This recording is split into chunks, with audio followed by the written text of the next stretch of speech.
Today's episode of The Sit Down with Scott Dion Brown is brought to you by Jennifer C. at HomeLifeCultureLink.com, Nino Simeka at MortgageGodfather.ca, and Jewelry Forever at JewelryForever.ca. Enjoy the show.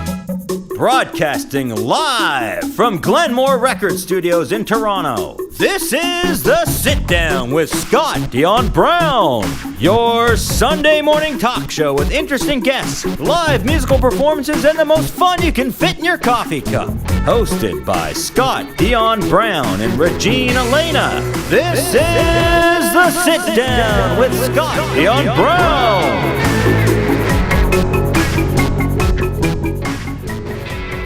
Oh, what a beautiful morning.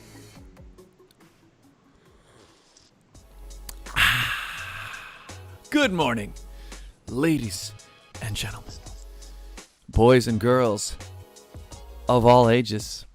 Welcome to episode 107? I believe it's 107 of The Sit Down with Scott Dion Brown. And I'm your host, the one, the only, Scott Dion Brown. I've got a nice piping hot cup of Earl Grey tea. How are you all doing? Good morning, everybody.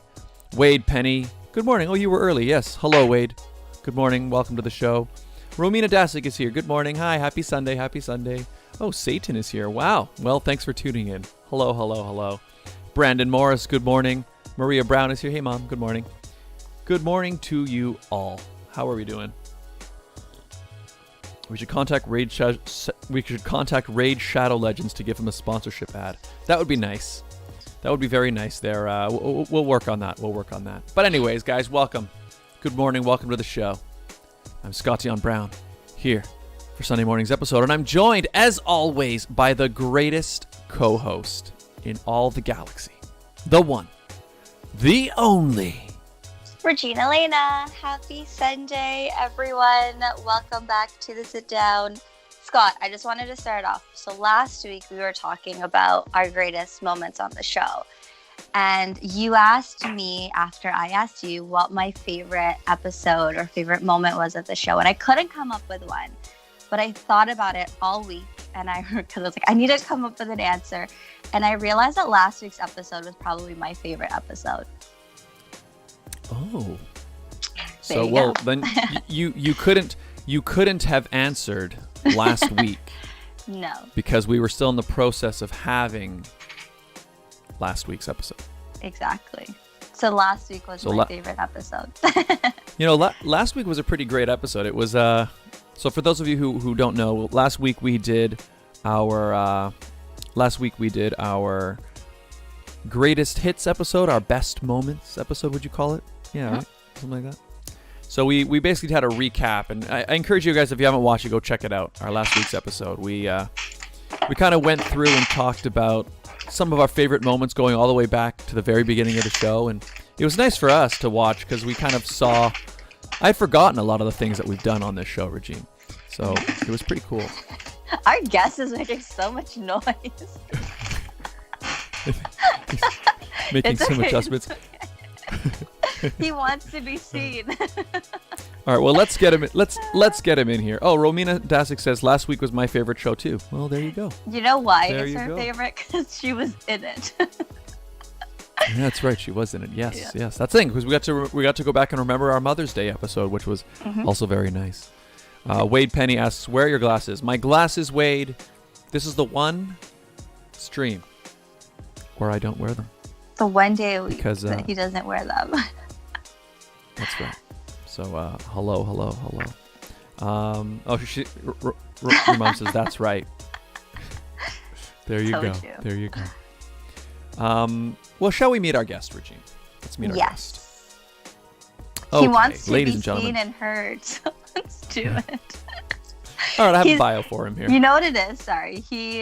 he hears us talking about our favorite episode, and it wasn't this episode just yet. So he's like, I want to be heard. I want people to know I'm the greatest episode. That's why he's making his noise. Hey, you know what? It just might happen. It just might happen. So let's bring our guest in. I've got a bio for him. Let's read it. I'll read the bio. Perfect. Over.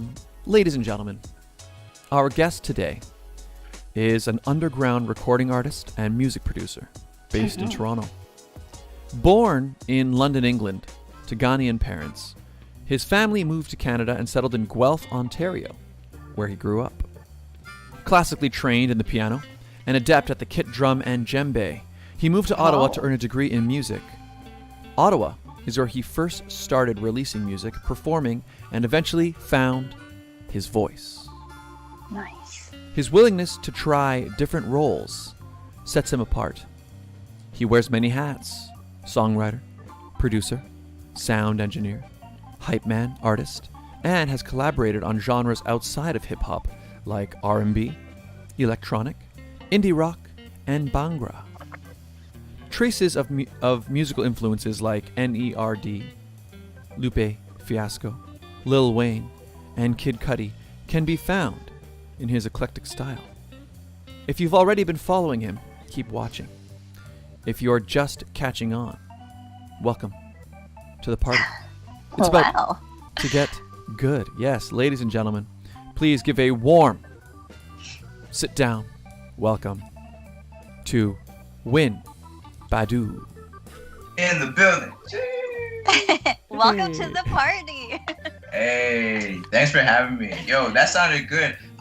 Honestly, I wrote that bio when you asked me for a bio. I wrote that like in the email right there, and that sounded great coming out of your mouth. So I appreciate the pauses and how you read that. That's beautiful. It's good. I tried to make it dramatic, but yeah, it was well written. It's well written.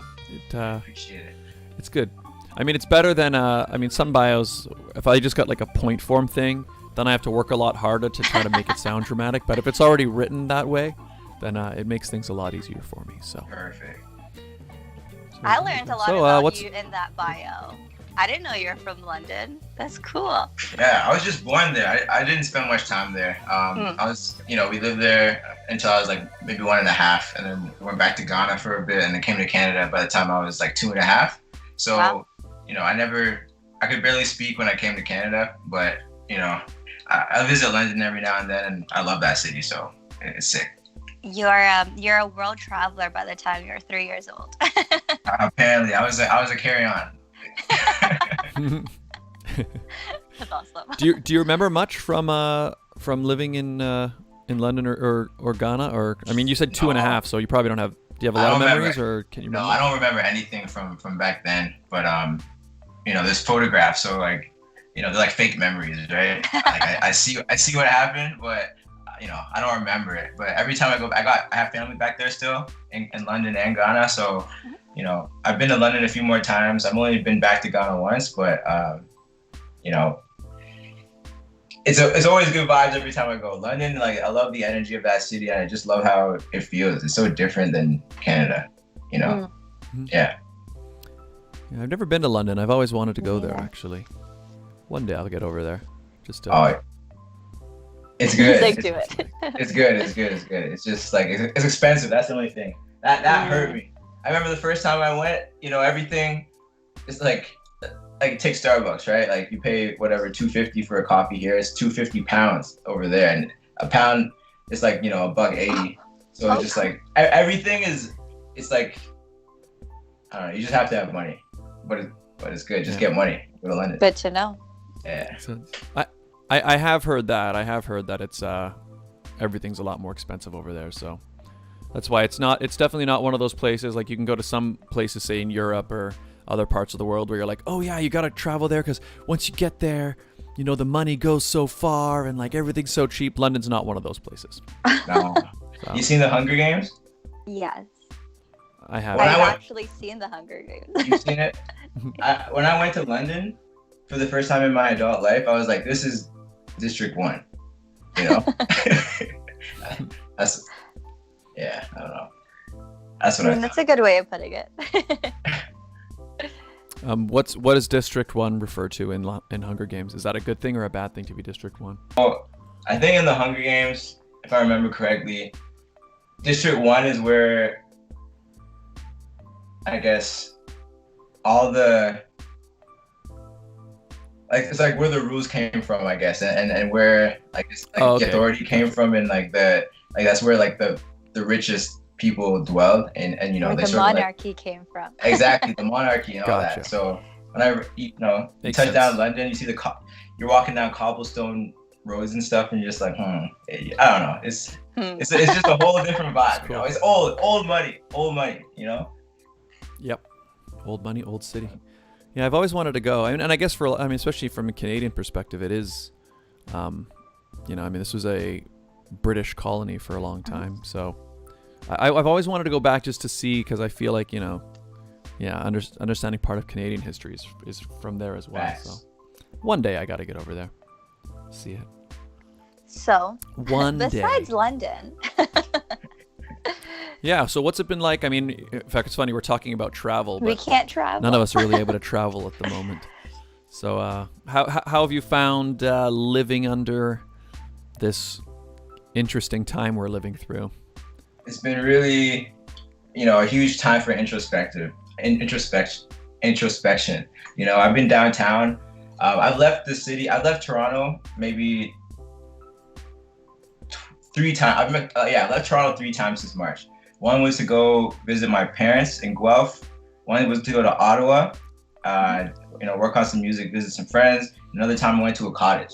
So, other than that, I've been downtown, not doing too much, being low key, just working on music, being a hermit,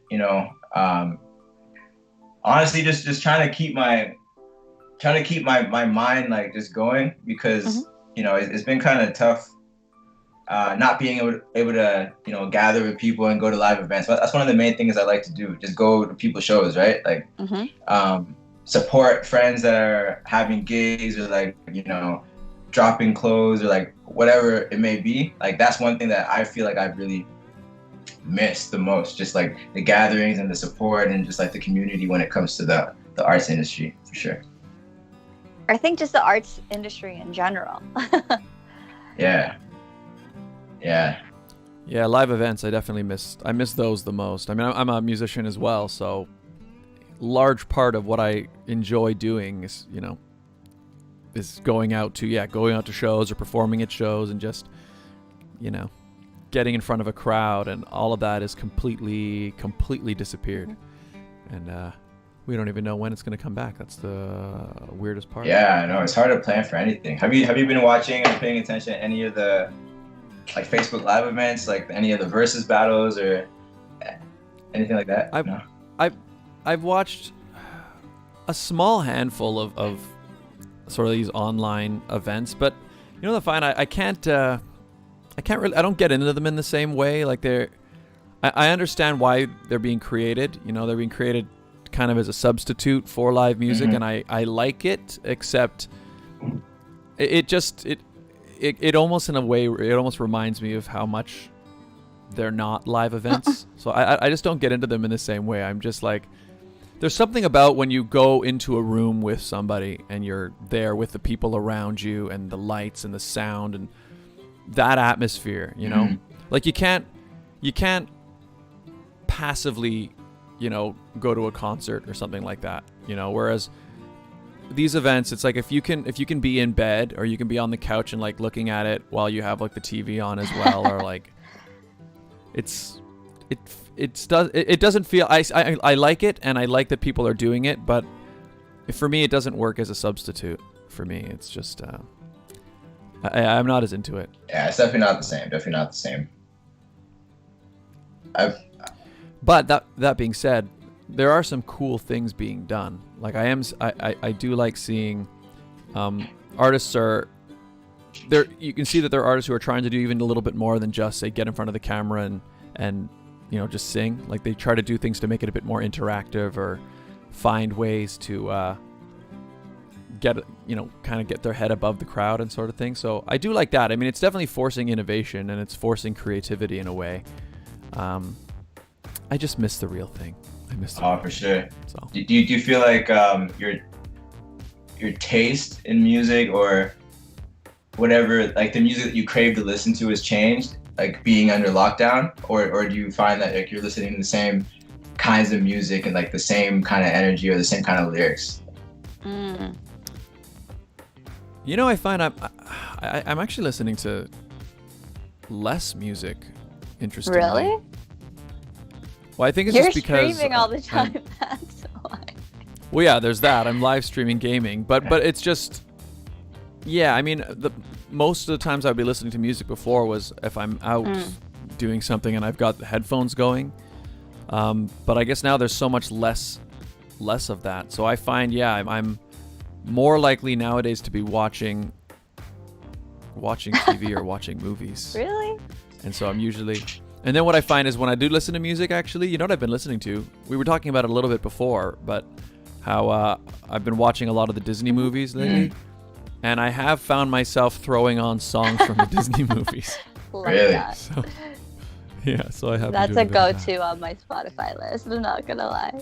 Some of those soundtracks are Yeah. fire. Like They are. like Tarzan, that one right there is epic. Mhm. Phil Collins went off on that one. Mhm.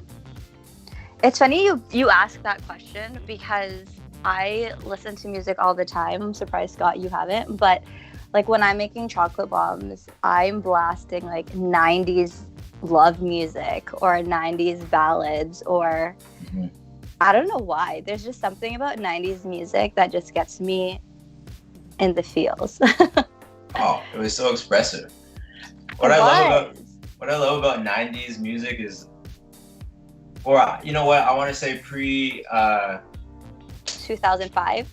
pre YouTube, pre camera phone. Yeah. So like pre everybody has a camera is that everybody wasn't cool yet. Everybody didn't know how to be cool yet. So like so it was like, you know, it was people just expressed themselves more honestly because they didn't have the concept of posterity as much, you know, like I feel like we at this age, like knowing that like what I say today can be heard tomorrow and the next day and the next day. But back then people were just more free to really express themselves honestly and not think about like, how do I look on camera? So like when you watch the music videos from back then, they look so corny because these people aren't trained to be on camera. You know? Yeah. But the music was That's like, really it was like, it hits you in the heart. But I feel like today, a lot of people, everybody knows how to look good on camera, Yeah. but we filter a lot of the emotion, you know? So it's, Like 90s, early 2000 R&B music compared to what is there now. I'm like, man, it's not the same. yeah, I feel you. A lot of us are sampling that stuff right now just to get the same feel. So like you would hear like, I mean, I love the song, like, but you remember that the Drake song "Nice for What," where he samples Lauryn Hill. The X Factor is like, you know that Lauryn Hill album, right? Like Miseducation of Lauryn Hill, like that song, like the sample alone sold that song for me. Just hearing that loop, and then Drake killed it. But yeah, 90s music killed it in a good way. But like 90s music is just so expressive. I love it. I agree with you there. It's my go-to. That and Disney. You can look at my Spotify list. All right. That's a good point you bring up, that things changed when, and I've noticed it not just in music, but with the change. Everyone's got a camera. Everyone's much more aware of what they look like and how they're supposed to look, and it's not just in music as well. It's in Everything. like I imagine, well, especially like kids. The weird part is kids like a 12, 13, 14-year-old kid. They look different than they did. They look older. And it's like because everybody's got it's like we're being encouraged now because everyone's got to have a brand or a look or like, you know, oh, how's this gonna look, and you're creating this digital version of yourself. No one goes through an ugly phase. Everyone just glows up like steadily. There's no, oh, you're cute as a kid and then you go to high school and you're like, ew, why do I look like that? And then you leave high school and you're like, hey, speaking for myself, but I mean I feel you. Everybody knows how to appear these days. For sure. And I'm not actually convinced it's a good thing. I actually don't think it's a good thing. I mean, I look back at my high school photos and I kind of wish I looked like the kids nowadays, but that's okay. Yeah. I mean, that's the thing. Like there used to be a time when you would, like you're a kid and you're awkward and you're figuring like, yourself why do out. I And look like you that? know, yeah, and like, but the other part, I think the part that is almost more important is that there used to be a part where, when you're a kid, you're not even thinking about that. Like you didn't even care, right? Like the idea of having, followers or how you look on this, like it wasn't even in your brain, right? You were just thinking about, I don't know, Power Rangers or something. Facts. Yeah. And so I feel like that's better. I don't know. Makes me thinking about I'm not convinced it's necessarily good. But anyway, I also think, getting back to music, what you were just saying is I agree with what you're saying there, how I also think because the technology's gotten better, and because now it's a lot easier to create music now than it ever has been. Like the barrier to entry is so low. You can create a professional sounding album now with basically just a laptop, and not even a particularly expensive one. But I think the problem with that as well is I think it's lowered the standards in a way as well. So you can have somebody who isn't particularly good at singing, but you can make them sound Auto-tune. good. And you can yeah, and I'm not against auto-tune or any of those things. I think they're tools, but I think anytime you bring in something that makes it easier, you're allowing a lot more people who wouldn't have been able to do it before to get in. And so I guess maybe that's why when you look at artists who are big in the pretty much early 2000s, 90s and earlier, you're far more likely to see really talented singers, because you had to to kind of get above the crowd. So yeah, I mean, I hear you for sure. I feel like the barrier of entry has definitely exposed us to a lot of music that isn't of high quality, but I think that it sort of also introduced us to songwriters that we wouldn't have heard, because like the way people record, a lot of us don't even write, like a lot of us we record, and since it's so easy, like you record, press stop, think of the next line, record again, and like you just, like, a lot of people just, it's not like it's not a straight up freestyle, but it's just super intuitive, and like you end up with products that it might feel really good, it may not be the most clever thing you wrote, and you may not be the best like singer, but like it ends up just sounding good because of the pitch correction or whatever effects you throw on it. So like I feel like we're getting a lot more honest writing as a result of the lower barrier to entry. But I didn't even think of that, that people would do that. Oh yeah, a lot of the rap, or like the melodic rap, or like what people might consider R&B these days is like that. I still like it. No, that's. I was gonna say. Sorry. Yeah. No, I was. Go ahead. Continue. Sorry. There's. We always talk about it. There's this delay over Skype, so it's like. Anyway. You continue. Yeah. No. I was just gonna say. I think having a mixture of both, like really thorough songwriting versus, the intuitive like freestyle style is good. And I think you just have to find the good music, because there is so much trash out there. But like just knowing what you like, finding that, and following the people that you think feed you, that's the key. Yeah. Well, No, yeah, I agree. No, sorry, go ahead, Regine, Scott. go ahead. You've been waiting to go. Oh no, I was just gonna say, you're definitely right in that, like, because when I'm writing songs, I'm the same. Like I rarely write words down, with a pen and paper, because it's exactly when I'm producing, you just sit. I can sing a line. If I like the sound of that line, great, it's in. And you're almost, the recording is the writing process, and I actually like that a lot. It does make it a lot easier to produce music. But yeah, I think it's just a matter of you kind of have to look a little harder to find the good stuff. But I find that it's like that with everything. Like I remember I was noticing, like I'm a filmmaker as well, and I remember when I saw, iPhones can shoot 4K resolution now, you know, and I started to wonder, I'm like, wow, so wait, if everybody has, this super still, super high quality camera, like is there gonna even be a job for like filmmakers anymore? Because like how? But then I realized, yeah, there's always gonna be jobs for that, because even though when the tools become more accessible, the artist still has a role to play in making it good. That's why there's so much. Music is the same, video is the same. It's like everybody's got the tools, but then you can almost really see what somebody can do with those tools and what somebody else isn't able to do. And I think in music and in all art, really, it's the same. It's like, and it does allow people who otherwise maybe is really somebody who's really talented but didn't have the resources before. Now they have access to those resources. Yeah. So I think all in all, it's actually a good thing, but with every positive, there are also negatives, I guess. I feel you. The cream will always rise to the top. Yes. Yeah. Exactly. I agree. Steve Leach is in the chat. He goes, "Let's go Wynne." What up, Steve? What up, Steve? He's a singer too. Oh, nice. R&B singer. Maybe we should get him on the show then. Yeah. All right, Steve. My man.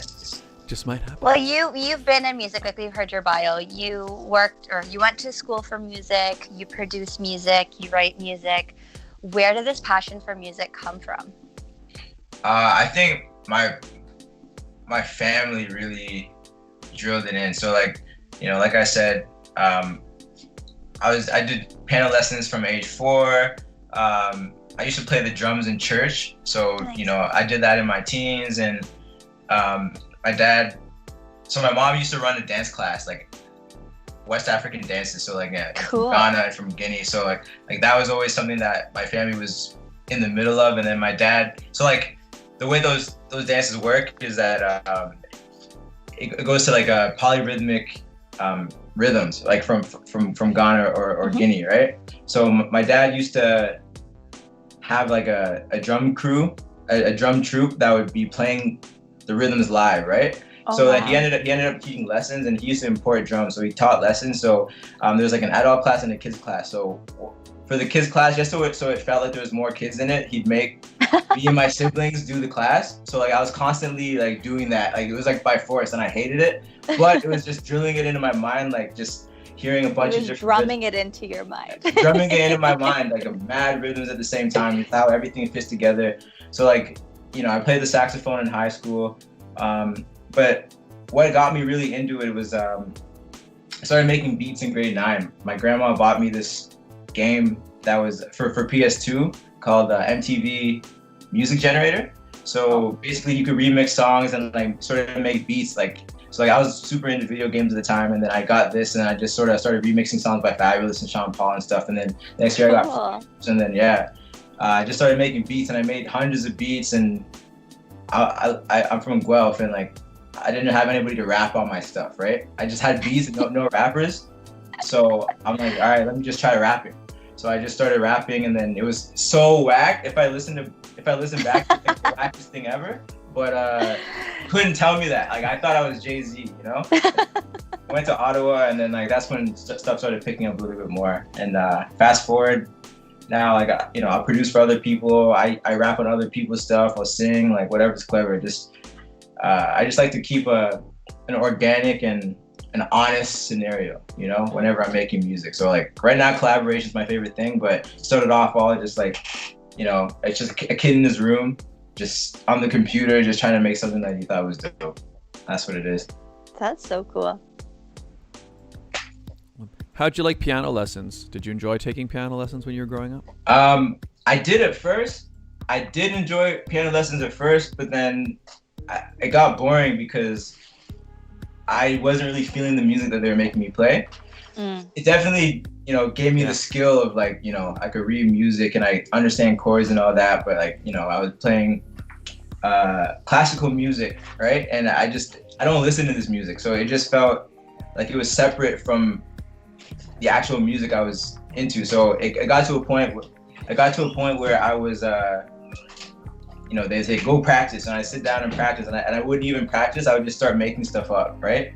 I would just make stuff up, and then I ended up not progressing after a certain point when it comes to like the grades. I got to like grade 5, and I ended up sort of wasting a lot of people's time, but I sort of developed the skill of just like making something up new every time, right? Mm-hmm. So that it really helped me make beats eventually.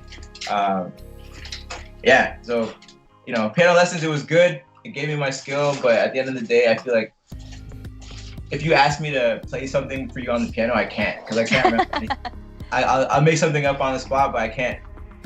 I have no songs in me like that. I just remember that, But if we give you drums, if you give me drums, I could play along with a band. Nice. I'm not a crazy drummer, but I can hold it down. Yeah. Now I asked about piano lessons because my story was the same in that I remember group lessons I enjoyed, and I enjoyed a little bit of the private lessons, but it was just I was the worst piano student because I was same thing like piano student. Okay.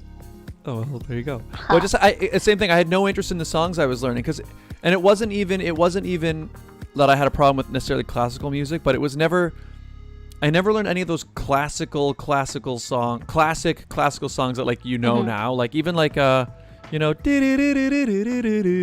one. I never even learned that one, and that was like one of the few classical songs that like everybody knows, but for whatever reason it wasn't in my repertoire. So or maybe it was, you just weren't paying attention. I don't know. Actually, what I also wonder is like, especially I noticed towards the end is my teacher knew that I never practiced, like, so my practice was the lesson. Same. So I think she purposely picked. Yeah, there you go. Yeah. So I think she got to the point where she was just picking the songs that she thought were easiest that I could get ready for the exam. And so maybe there were a whole bunch of really awesome songs that I know. Anyway, I'm grateful for the lessons because they, I think you internalize things. Like you said, you can learn chords and those sorts of things. And it's definitely helped with songwriting. But it's funny you say that because my parents put me in piano lessons at 4. And yes, I played a little bit. Did I practice? I was forced to practice. Did I want to practice? No. And my mom is watching, so she knows for sure. I did group lessons. Probably wasn't even playing the right key. And did I pick up any life lessons from that? No. I learned how to fake it till I made it. But then as I got older and went into vocal lessons, that's when I learned theory. Do I still remember any of it? No. Just. Yeah. It's. I mean, I'm sure it had some positive impact. I mean, I think studying music always does, but I just. I know how to play Happy Birthday. Hey, well, you know what? There you go. There are lots of birthdays out there, so it's always going to be useful. It's always going to. My mom said I played up to grade 5 piano too. Oh, see, I didn't even know that. We have that in common. Mom, did it really? You need to get to grade 6 to be able to teach, though. Well, maybe that's. I wish I had done that because I think I could have been a cool piano teacher to some youths, But that ship has sailed. I feel like I agree with you though. Like I wish they sort of maybe, the classical hits, like what you're saying, Fear Release, and the Moonlight Sonata. If I wish I had that under my belt, and I think that's Beethoven, Moonlight Sonata. I think like when I get old and maybe I'm retired, I'll tackle that one because that one. There you go. Makes me feel this type of way. Yep. So okay. The other thing No. Oh, sorry, Regine, go ahead. I was gonna segue, so go ahead. Oh, well, I was just gonna say one thing I very clearly remember actually when I was in elementary school is our school always had the talent show, and I remember I went up and I performed like one of my pieces from like piano lessons, and I remember I went up and I performed it, and then I remember the teacher was like, "Oh wow, Scott, that's really neat." But I still remember like the kids found it boring. It's like because the kids are just like, what's this? And then meanwhile you have another kid who will go up and sing like, I still remember there was these two girls who went up and sang "The Boy Is Mine." You know, they sang that song, right? And like the whole audience was so like, wow, right? And like looking back, I'm like, I'm pretty sure what I was doing was more difficult than what they just did. Like they were basically like lip syncing, that song right? is hard to sing. Yeah, but they weren't really singing it. Like the song, I don't even know. Could you find? Were you able to find karaoke tracks in those days? I don't know, Scott. How old are you? Point is, yeah. But the point is, they were singing to just like the track. They could have stopped singing. The vocals kept going.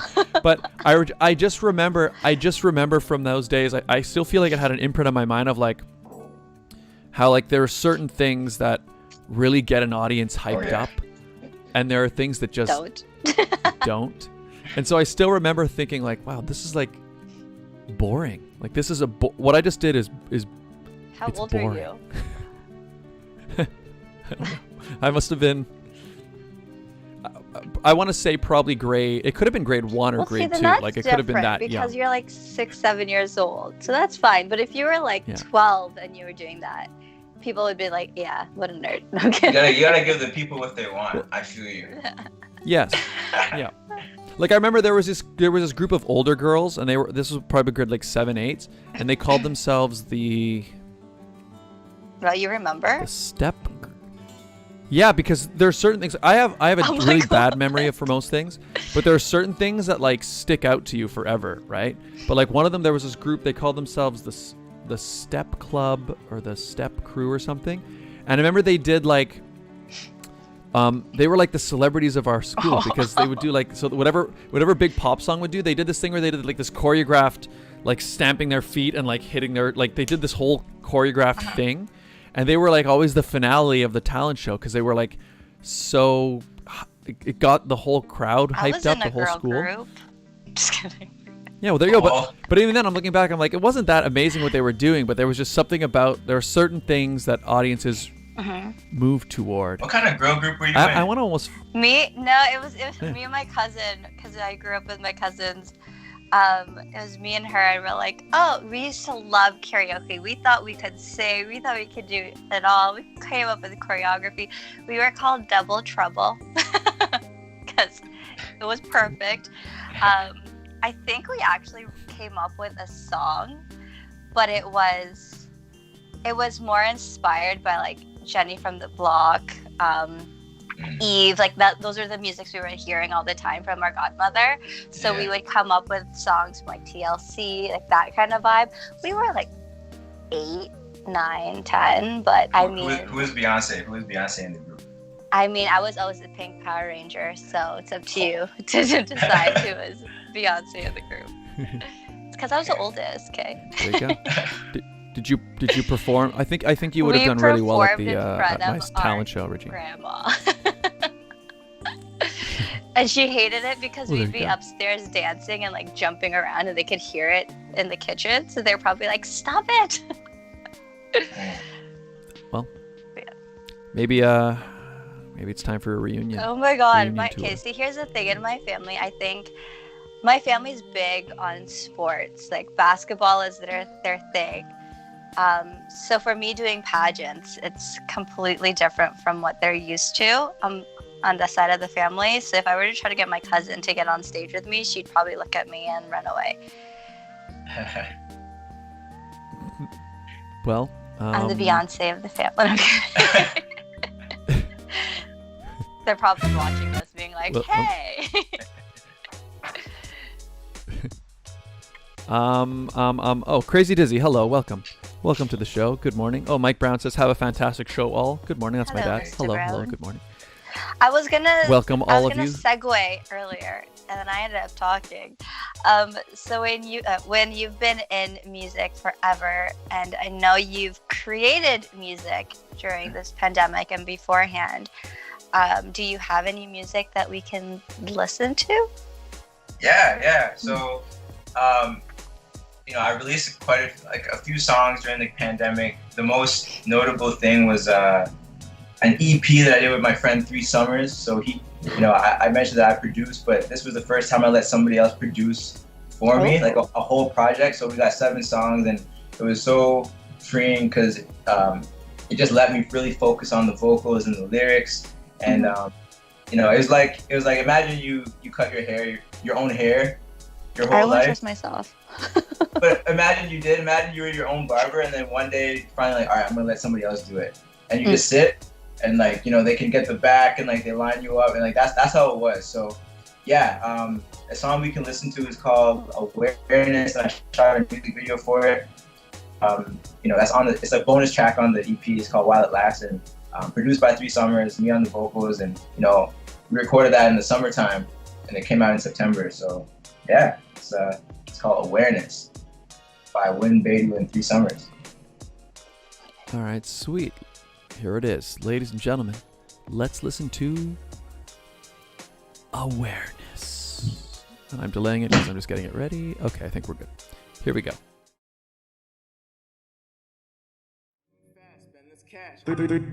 Tryna 3 Summers, tryna pay for some liquor. Shorty asked for ID. Since I'm wearing a mask, she can't tell if it's me. She still sell it to me.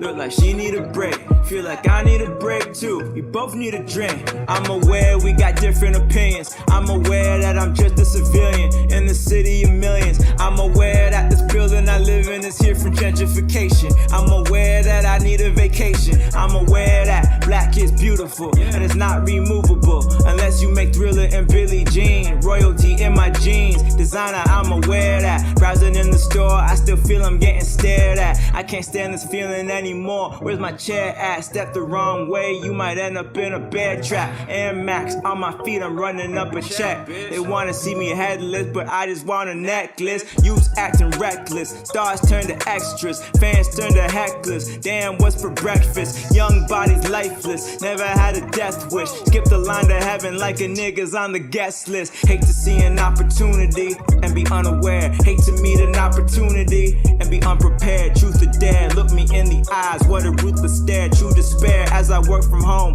in my underwear. It's moving fast, do the dash, spend this cash while it lasts. Made you look, made me laugh. I can't trust your crazy ass. No, I didn't make it first, but I'm gonna make it last. No, I didn't make it first, but I'm gonna make it last. All this fly gear, I'm aware. 3 Summers, wow, what a year. Credit card, debit card, yeah, spending cash, getting hard here. Store funds closed round here, more blunt smoke round here. Conspiracy chat round here, whole lot of that down here. I just want facts in my ear, I just want facts in my ear. Something in the air, I'm aware. System isn't fair, I'm aware. Like, comment, share, I'm aware. No one really cares, I'm aware. Same thing over here, over there. Yeah.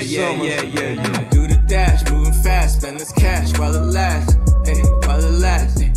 While it lasts. Do the dash, moving fast, spend this cash while it lasts. Hey, while it lasts. Hey, while it lasts. Do the dash, moving fast, spend this cash while it lasts. Yeah, while it lasts. While it lasts. Do the dash, moving fast, spend this cash while it lasts. While it lasts. While it lasts.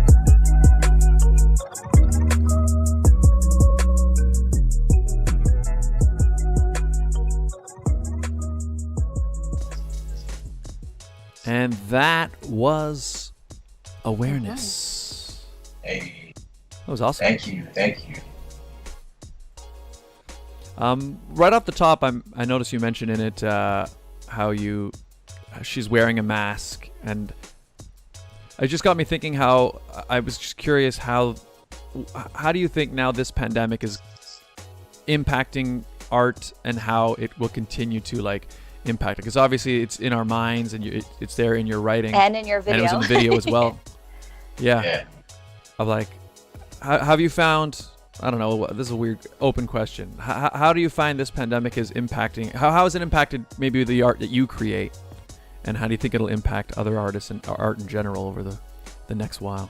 I think that it's forcing people to be, at least in rap, since a lot of rap is not honest, and it's aspirational or it's sensational. I think it's gonna force people to be more honest. But at the same time, a lot of us listen to music to escape a little bit and to not, completely be exactly where we're at. We want to feel what it's like to ball like Jay-Z, or like let's say you're in the gym, you want to like let out aggression, like, you know, whatever, like 50 Cent or whatever, you know what I mean? Like or Chief Keef, like you want like it, like we use it to sort of feel more than what was actually true, right? So I think we're gonna find traces of the effects of the pandemic, but I think ultimately we're gonna continue to get similar content, but I don't know. That's a good question. How's it gonna affect me specifically? I want to say that I don't know. I don't know how to answer that. I think it's just gonna be. I'm gonna mention it, but I don't want to focus on it because like I feel like if you dwell on this stuff, it's depressing. So, yeah. Yeah. So kind of. Do you find it's changed? Do you find it's changed things that you write about? Like, do you see anything different in what you're creating? Because I've been thinking about it as well. But what do you think? I think that maybe shifting towards music that people consume by themselves more than in a group. Because one thing about this pandemic, I realized that I'm not gravitating towards club music as much as I would, you know, when I was going to clubs. So like I've been listening to less people like Future, which like I love Future, but it's just not hitting the same, you know. Listening to more conscious stuff. So like right now, like I really can't wait for like Kendrick to drop a project because like you know, something like to really think about rather than just noise. Yeah. Yeah. So I got No, that's pretty much it. No, that's interesting. That's a good point. I never even thought of that because like, I mean, when was the last time any of us were really like, you know, Friday night going out to a club or like going out and you want that big epic, you know, like I'm trying to think too because I like to think of I listen to lots of stuff, lots of pop, lots of rock, but I have been listening to less of like the big stuff that you might want to hear in like a stadium. And I guess that makes sense because we're much more on our own, much more alone with our thoughts. And when you're looking inward more, maybe music that kind of speaks to that is more 90s music, Scott. 90s music. I highly recommend it. Well, sure, but it almost like, it makes sense though. Like what you just said, it speaks to you more because I guess that's more your reality now. I feel like a big part of a lot of the music that, you know, like hit records is when you're in a group of people and the song comes on and it's a new song and everybody knows the hook, you know, and everybody's like, you know, or like has the drop.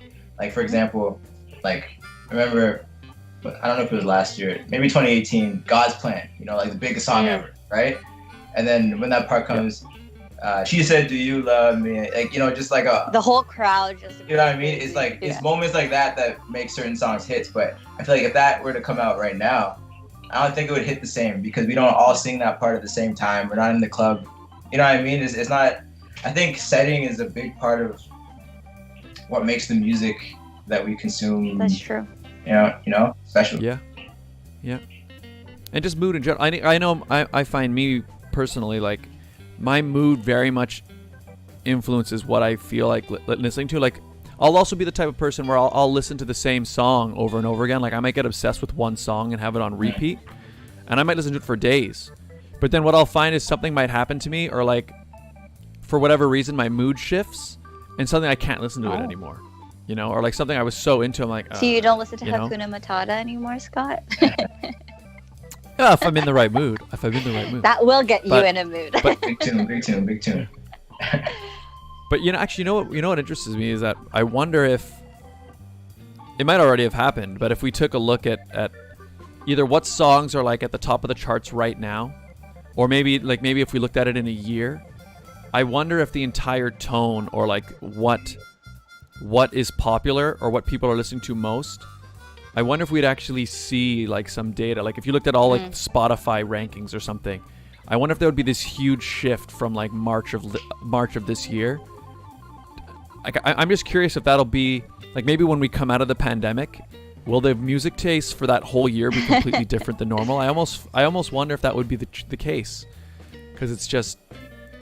Well, all I'm gonna say people were is different. Wynn's song should be on that, because the song we just played was great. Hey, I appreciate it. And the video was good. Like, obviously you filmed it, you were saying, in the summertime, so in the midst of the pandemic. Yeah. How was that? That was easy. Like we were outside. It wasn't too many of us, so we just, it was like five of us outside, and then, we did a little studio shot, but it was quick. We shot that in like 3 hours. Oh, wow. Just bang, bang, boom. The director was just, as a true on the beat, good dude. He's from Guelph. He does a lot of film work. But yeah, we shot in Liberty Village. We went over there. I had a couple locations. We said, all right, let's shoot here. Bam, bam, boom. Went into the studio. It was super quick, super efficient. And he turned it around in like a week and a half. So yeah, I can't complain about that. That's awesome. So who was the producer again? Just so that for those who just may have tuned in. 3 Summers. So if you want to find him on Instagram, it's 3 Summers, the number 3, and then Summers. He's very talented producer. He brought a lot out of me, made me like jump on beats that I normally wouldn't have even jumped on. If you listen to my project While It Lasts, which is on all streaming platforms, the intro, like I would never have jumped on that beat, but he pushed it on me, and I said, all right, I did it, and it turned out to be like one of my favorite songs. And people tell me like, yo, this song's spiritual. Like people say it's so deep, but like honestly, the power of suggestion is a huge thing. So if anybody's listening, like if something is something that's normally out of your comfort zone, if you try it and it feels all right, like it might turn into something special. So yeah, like I don't know. It was cool. Like, what do I want to say right now? My experience with this project, I always thought I was a dope producer, but being humble and letting somebody else drive when it comes to the production turned into a product that I never would have had if I just continued to just produce my own stuff. So what I'm trying to say is collaborate with people. You never know where you're gonna get. There you go. Awesome. Good advice. It's cool. I guess, Regine, we should probably do the ad break, and then we'll come back with a little bit more. Hey, Hybrid Gaming, what's up? Welcome to the show. Hello, we're here with Wynne Badoe, right? Badoe? Okay, good. We're here with Wynne Badoe, everybody. Very talented artist, and we'll be back more with him just after this. Ladies and gentlemen, today's episode of The Sit Down was brought to you by some very important people. The show wouldn't be possible without them. They are, of course, our fantastic advertisers. Yes. Regine. Yes, Scott. Do you want to find out what your home is really worth? Maybe. Are you buying, selling, investing, or renting a home? I actually might be. Then Jennifer C., Realtor at Home Life Culture Link, is here to help. Call or text Jennifer today at 647-403-8887. Don't deal with just anyone. Speak to a professional. Jennifer C. at Home Life Culture Link. To see her current listings, visit homelifeculturelink.com. The Mortgage Godfather is here to give you advice with any mortgage needs you may have, and he will shop to find you the best mortgage. Nino Saimeka, Mortgage Agent. He'll give you enough that you can't refuse. He'll give you enough that you can't refuse. I make him anyway.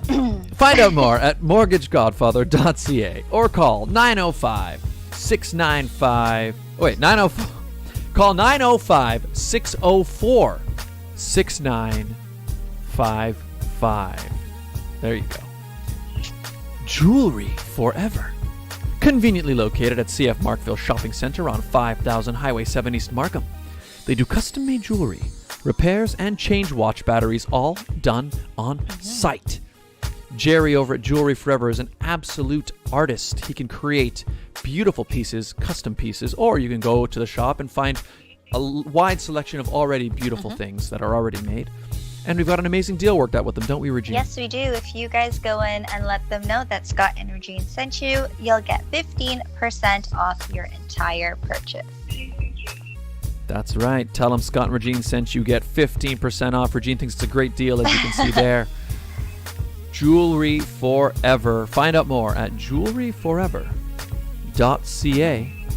And it was brought to you by Deliciousness Treats. Yes, Deliciousness Treats is homemade deliciousness.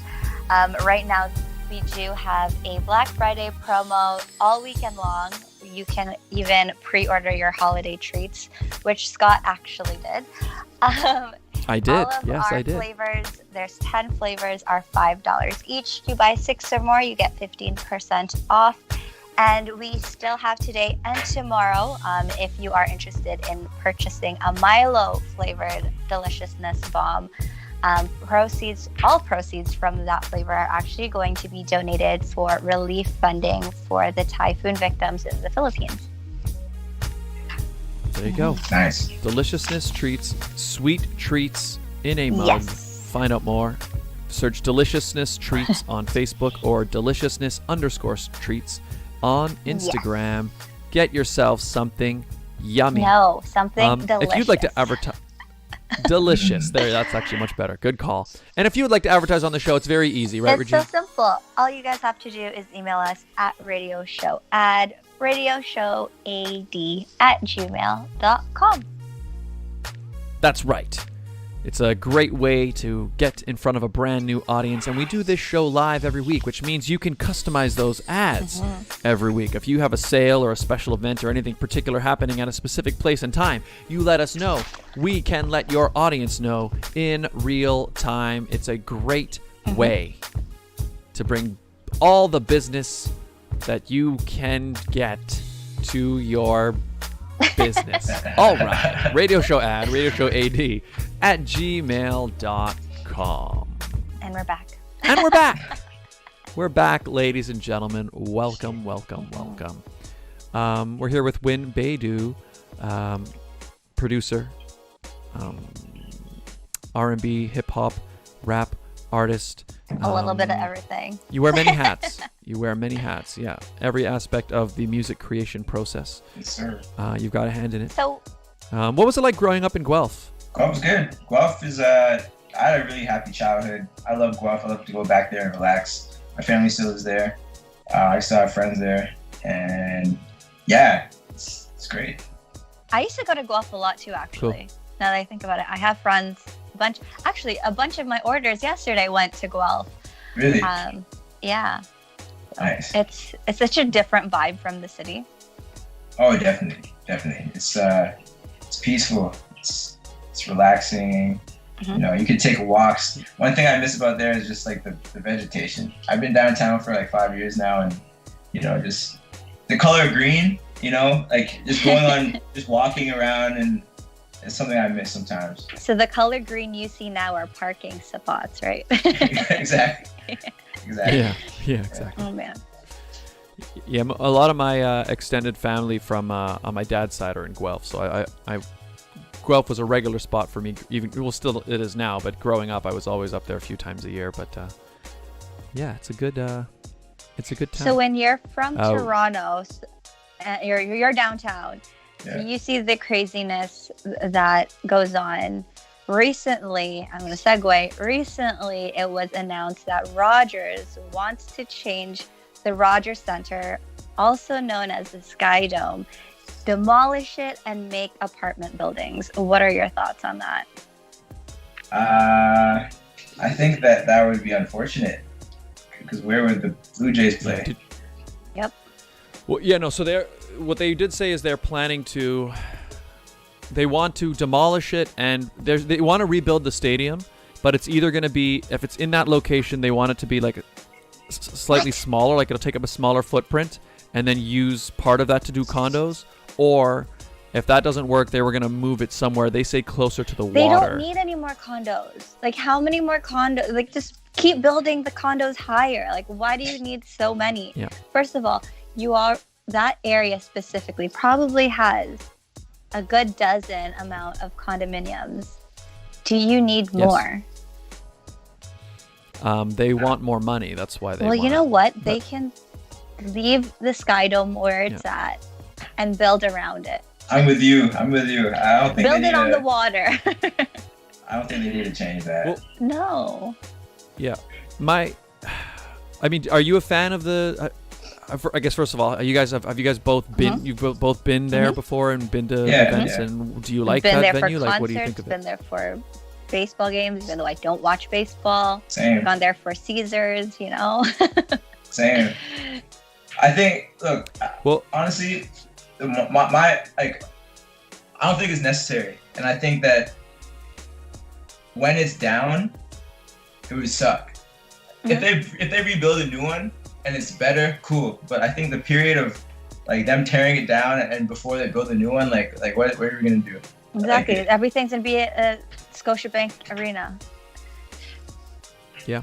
Yeah. My concern. So, the reason I just asked you guys what your experience there, because I do know, and I don't know how large this segment is, but I do know that there are people who don't like that stadium. Like, for whatever reason, they don't. So then revamp the like inside. Leave. Yeah, but so that's the thing. See, my issue for me is, and I know that I'm gonna have a bias in that I've got, tons of awesome childhood memories from going to games there. Like when I was a kid, we had season tickets. Yeah, well, yeah, there's those as well. But for me, like, I still remember that feeling of, we used to have seasons tickets in the 500 level for Jays games, like so almost high. at the back, right? Yeah, but I still remember that feeling of like walking down the little hallway when you're going like into, so when you can kind of see all the seats, like, when you're just walking into your section, so you're walking through down the hallway in, and you see, like, you can hear the noise getting louder as you walk in, and like you see all the seats opening up. I still remember how that feeling, like, from being a little kid, like seeing that. So I love being at games there. I love going to events there.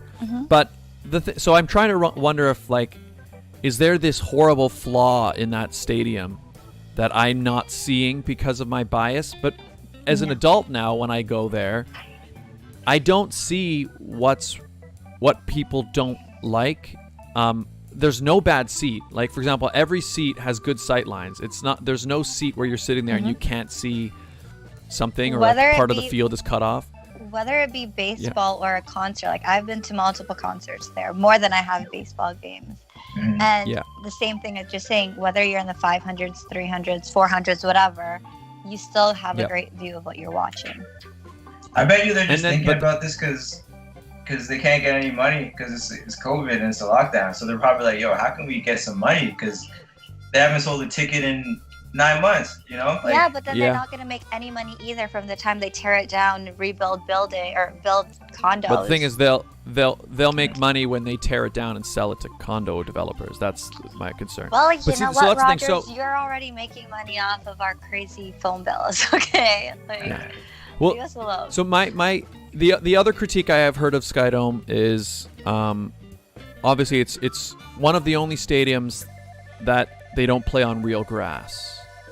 And they've talked for years about finding a way to make real grass grow in there and have baseball on grass.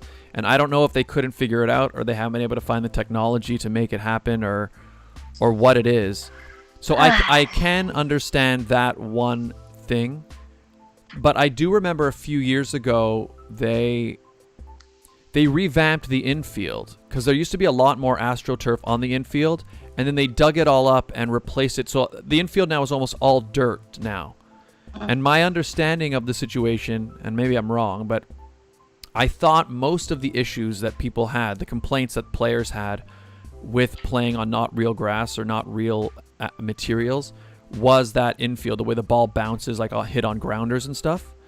But I thought most of those were fixed when they revamped the infield. So I don't know where that comes from.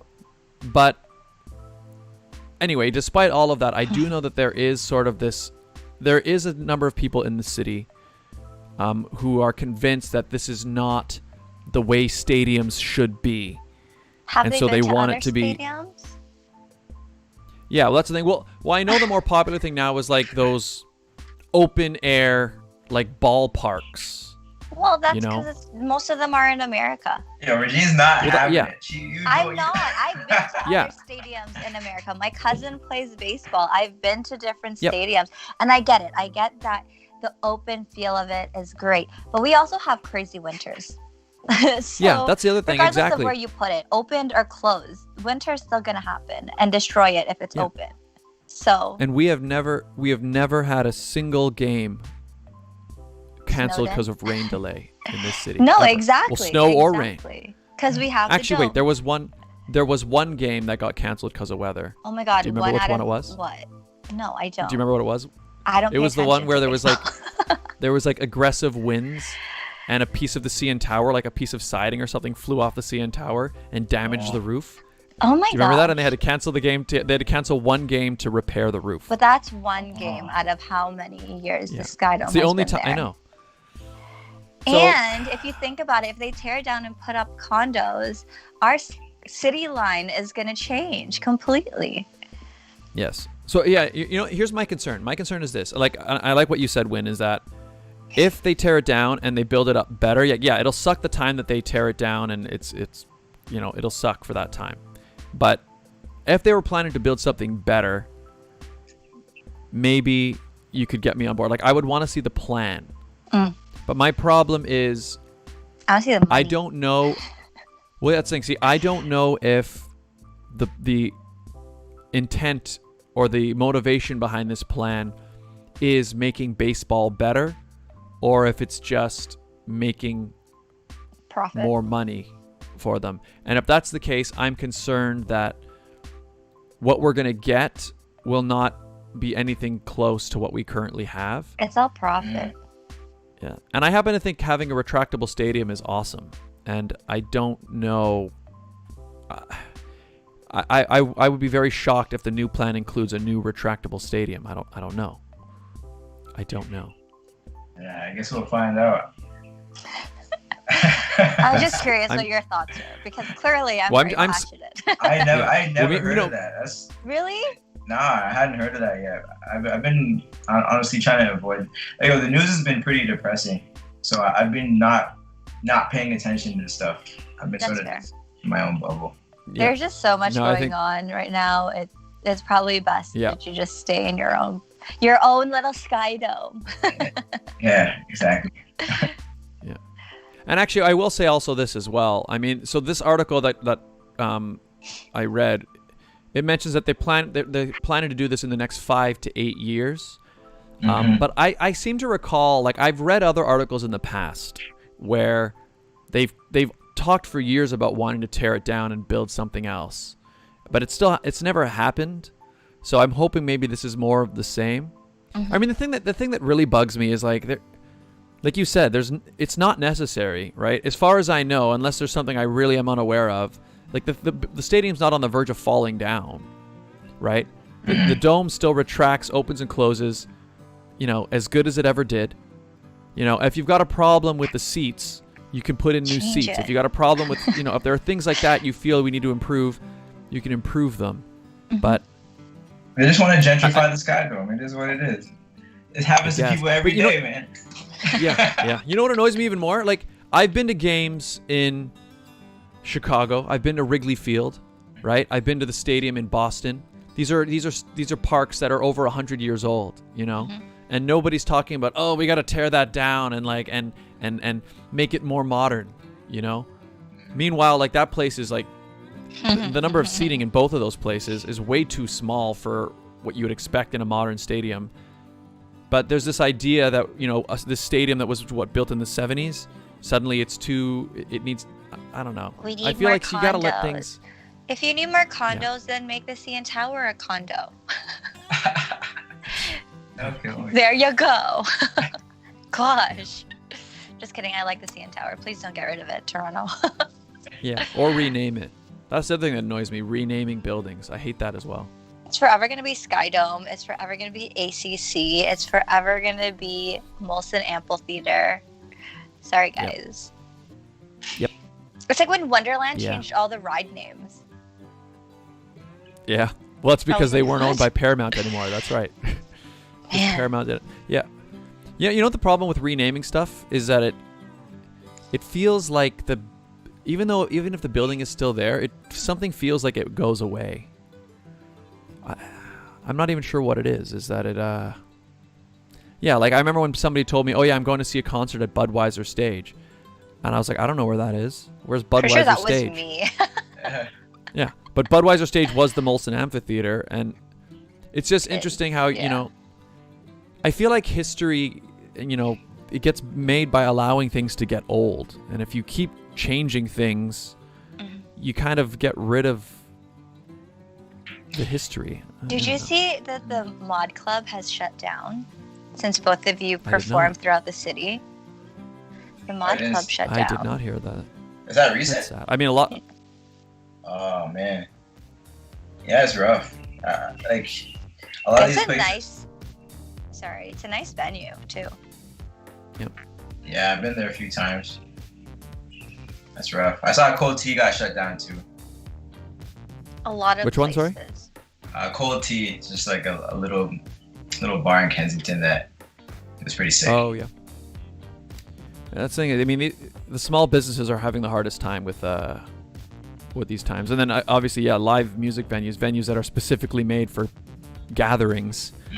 There's not much they can offer. I mean, and I know small restaurants, a lot of them have been able to kind of squeeze by, you know, with takeout and stuff, but you know, you can't get a concert takeout.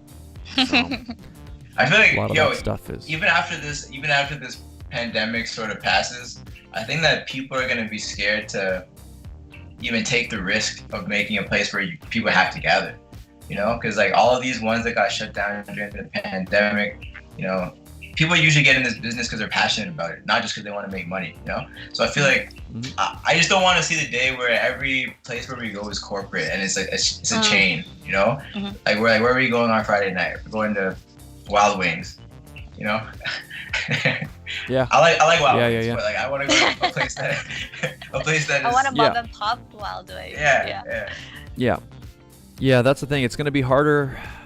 So my hope, because you're right, like I know even me personally, and we've talked about it on the show lots of times, that like I am very, very cautious, whereas there are other people I know that are going out, taking a bit of risks here and there, and congregating and seeing their friends a bit. And I've been completely against any of that, me personally. So I know it's going to take me a while before I even feel safe, where I'm like, yeah, you know, okay, this pandemic's over. Okay, great. Can we start going? Like, you know, I feel like I won't be one of the first people to do it. I'll spray your hot chocolate bombs with Lysol.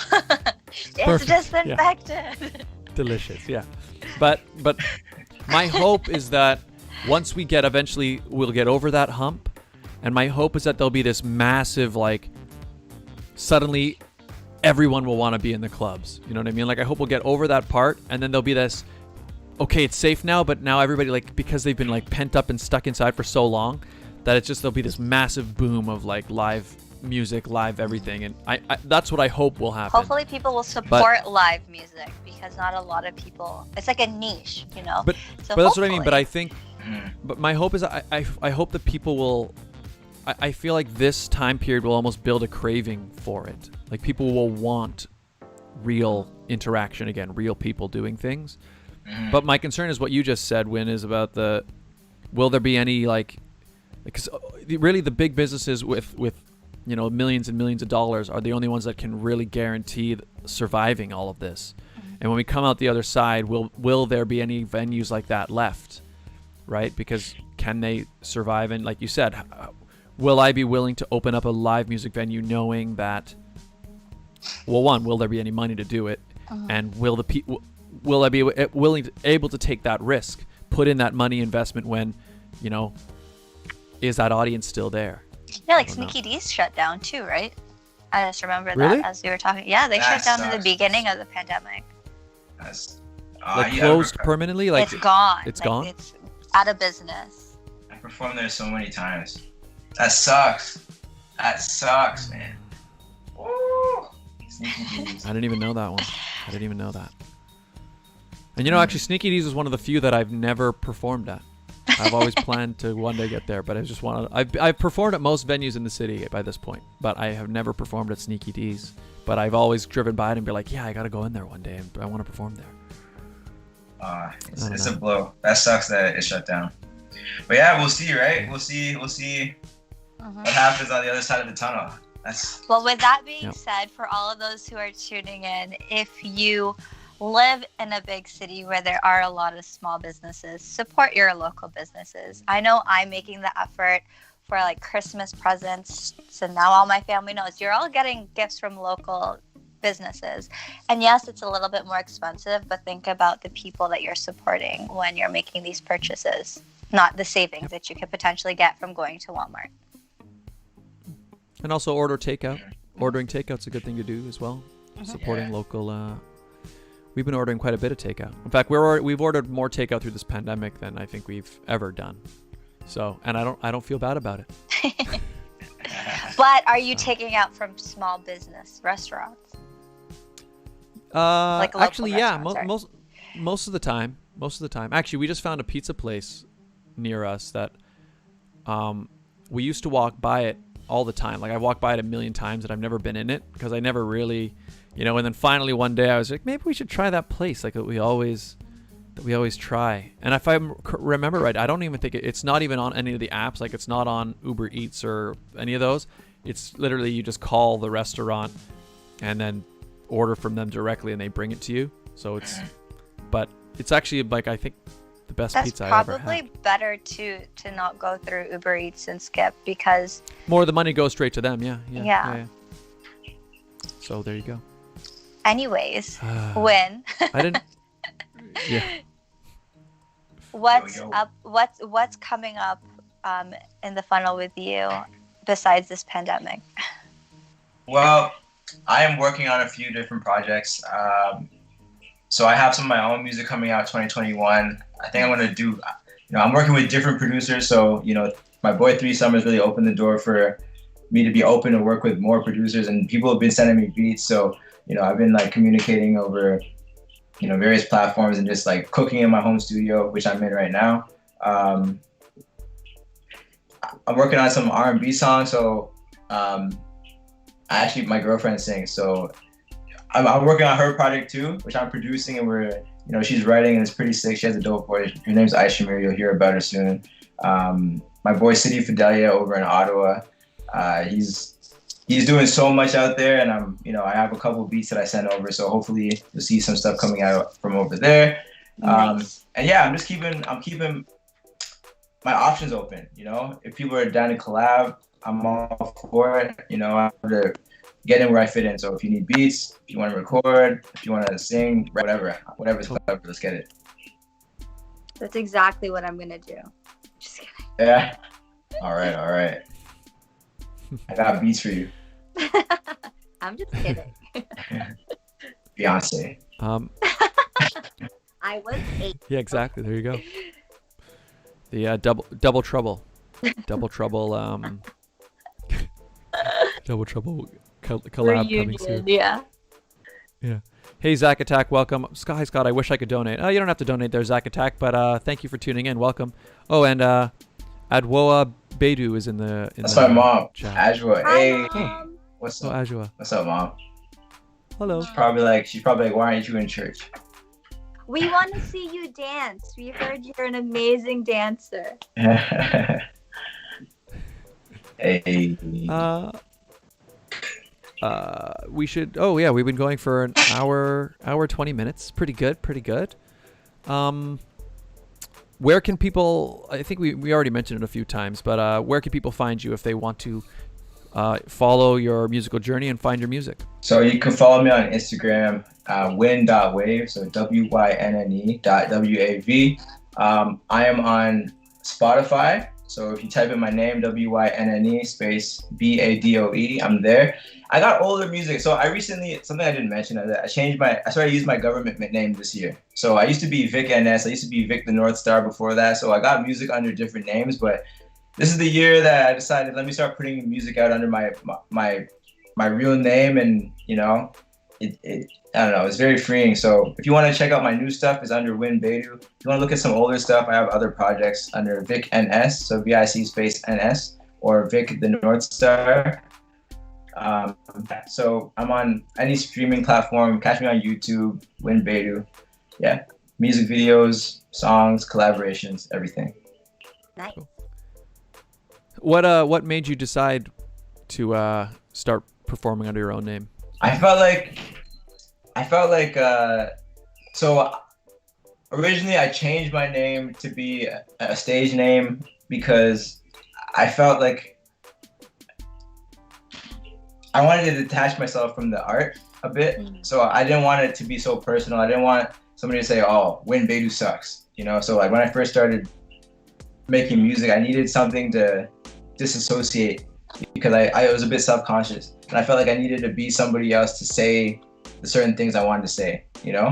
I couldn't just be myself and do it. But over the years, just as I became more confident in who I am and what I'm saying, and I really stand behind the things I say, it just felt like I'll be regaining some power if I just use my real name, you know. I was like, why am I giving my workplace my name when I'm selling a product or like various products that like I don't even really care about? That's just like for a paycheck. Like, let me reclaim my own name, so like I'm everything, you know. I stand behind everything I do. So that's the main reason. It just became time, you know. That's awesome. You came into the performer that you are. Exactly. Got it. Your mom actually commented saying, first off, you never suck. Before that, she said, "This is the year when it gets better." Hey, shout out to Ajwa Bader. She's a bigger star than I am. Really? Oh yeah. Oh, she wrote lol as in you never freeze, and then brackets Black Panther. Yes. What? What is that? She says you never suck as in you never freeze, and then brackets Black Panther. I think she's referencing the line you froze or I never freeze from Black Panther. Oh, okay. Thanks, Mom. That's deep. Now we know where you get it from. Yeah. But I like that. I think that's a good place to close on, where you mentioned how you were using your stage name as kind of like a buffer between yourself and kind of the music, but then you decided it was time to Be you. Be you. Yeah. I like that. I like it. It's a good message. It is. Also for people who are watching. It's a good message. And for anyone in general. It's like we have our usernames on social media. You know, back in the day, I could have been Asian Girl 91, but now I don't even know if that was a username of mine. Maybe somebody else's. And you are that persona. I could have been Double Trouble, and that would have been the persona. And then as you get older and you realize who you are and you want to be yourself, you then become, for my sake, Regine Alaina.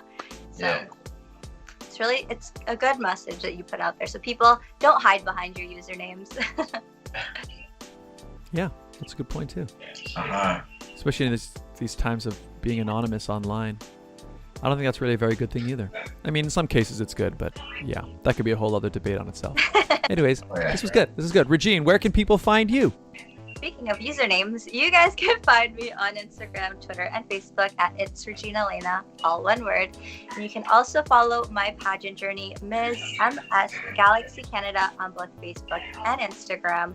And of course, here on YouTube, the link is in the description. I am working on a video. It should be up within this week.